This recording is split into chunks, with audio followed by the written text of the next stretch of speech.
ആസിഫ് അലി നമുക്കൊപ്പം ചേരുകയാണ്. Asif Ali, good evening and congratulations.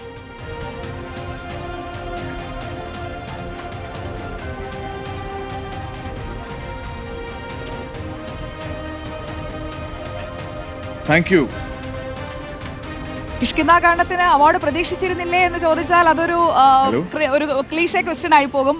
ഉറപ്പായിരുന്നു എന്ന് ഒരുപാട് പേർ ഇതിനകം തന്നെ പറഞ്ഞിട്ടും ഉണ്ടാകും അല്ലേ? കേൾക്കാം.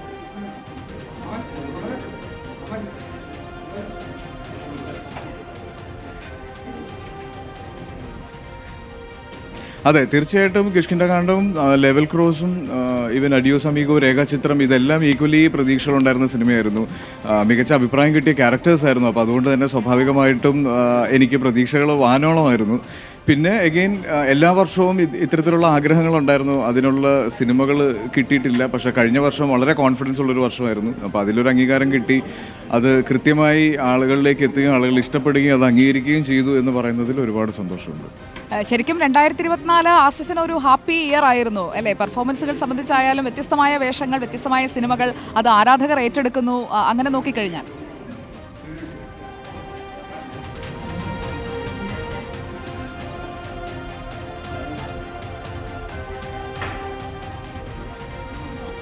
അതെ, ഉറപ്പായിട്ടും. കഴിഞ്ഞ വർഷം ഇറങ്ങിയ എല്ലാ സിനിമകളുടെയും ക്യാരക്ടേഴ്സ് പെർഫോമൻസ് വെച്ചുമൊക്കെയാണ് ഏറ്റവും കൂടുതൽ എൻ്റെ കരിയറിൽ തന്നെ അപ്രിസിയേഷൻസ് കിട്ടിയത്. അപ്പം അത് ഇത്തരത്തിലുള്ള എന്താ പറയുക കൺസിഡറേഷൻസ് കിട്ടുമ്പോൾ അല്ലെങ്കിൽ അംഗീകാരങ്ങൾ കിട്ടുമ്പോൾ ഇനിയും അത്തരത്തിൽ സിനിമകൾ വരുന്ന വർഷങ്ങളിലും ഇനി മുന്നോട്ടുള്ള കരിയറിലും ഒക്കെ എക്സ്പീരിയൻസ് ചെയ്യാനും അല്ലെങ്കിൽ ഒരു പെർഫോമൻസ് ഏത് തരത്തിലുള്ളതാണെങ്കിൽ അതിനൊരു ധൈര്യം തരുന്നതാണ് ഇത്തരത്തിലുള്ള അംഗീകാരം. അപ്പോൾ അത് കാത്തിരിക്കുന്ന ഒരു കഥാപാത്രം മനസ്സിലായി. അപ്പോൾ ആസിഫ് എന്തായാലും ഒരു കാത്തിരിക്കുന്ന ഒരു കഥാപാത്രം ഉണ്ടാവുമല്ലോ, ഒരു ഡ്രീം റോൾ. കാരണം ഒരു അച്ചീവ്മെന്റ് എത്തി നിൽക്കുന്ന സമയത്ത് ഇനി എനിക്ക് കൂടുതൽ നന്നായി ചെയ്യണം, കൂടുതൽ വ്യത്യസ്തമായ കഥാപാത്രങ്ങൾ ചെയ്യണം, അങ്ങനെയുള്ള ഏതെങ്കിലും എക്സ്പീരിയൻസ് ഉടൻ വരുന്നുണ്ടോ ഞങ്ങൾക്കായി?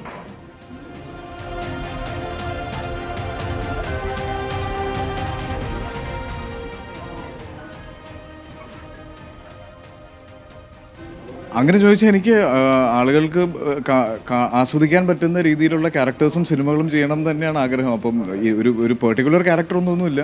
എന്നാലും ചെയ്യുമ്പോൾ ഇനി അങ്ങോട്ട് ചെയ്യുമ്പോൾ ക്യാരക്ടേഴ്സും സിനിമകളും ശ്രദ്ധിക്കപ്പെടണം. അതിന് എന്നെ കൊണ്ട് പറ്റുന്ന എല്ലാ രീതിയിലും ഞാൻ പണിയെടുക്കണം എന്ന് തന്നെയാണ് എൻ്റെയും ആഗ്രഹം. അപ്പോൾ അങ്ങനെ പറയാൻ പറ്റുള്ളൂ. അല്ലാണ്ട് ഒരു പെർട്ടിക്കുലർ ക്യാരക്ടറിന് വേണ്ടിയിട്ട് ഒരു തയ്യാറെടുപ്പുകളോ അങ്ങനെയൊന്നുമില്ല. ഓക്കെ, അപ്പോൾ അടുത്ത തവണ നമ്മൾ സംസാരിക്കുമ്പോൾ മികച്ച നടനുള്ള പുരസ്കാരം നേടിയ ആസിഫ് അലിയോട് സംസാരിക്കണമെന്നാണ് എൻ്റെയും വ്യക്തിപരമായ ആഗ്രഹം. ഒരിക്കൽ കൂടി കൺഗ്രാറ്റുലേഷൻസ്.